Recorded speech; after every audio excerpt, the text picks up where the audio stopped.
Est-ce de bon augure pour un accord de paix? Lors des premiers pourparlers yéménites organisés en Suède sous l'égide de l'ONU, le gouvernement du Yémen s'est dit favorable à la réouverture sous supervision de l'aéroport de la capitale Sanaa, fermé depuis 3 ans. Un symbole fort, un geste en direction des rebelles houthis qui contrôlent l'aéroport et qui réclament la reprise du trafic civil. Selon un conseiller du président yéménite, les Yéménites devraient pouvoir voyager partout dans le monde. Le gouvernement yéménite a menacé vendredi de lancer une offensive militaire pour libérer le port stratégique d'Hodeïda, principal point d'entrée de l'aide humanitaire dans le pays en guerre, si les rebelles refusent de s'en retirer spontanément.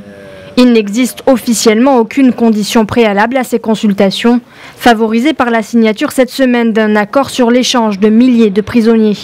Mais chacun des camps menace de rompre le dialogue si ces exigences ne sont pas satisfaites.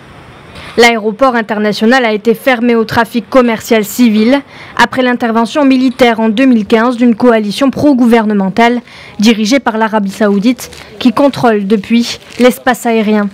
Les belligérants, le gouvernement soutenu par l'Arabie Saoudite et les rebelles appuyés par l'Iran se réunissent pour la première fois depuis 2016 pour renouer le dialogue et tenter de mettre fin à un conflit qui a fait au moins 10 000 morts depuis 2014 et précipité 14 millions de personnes au bord de la famine.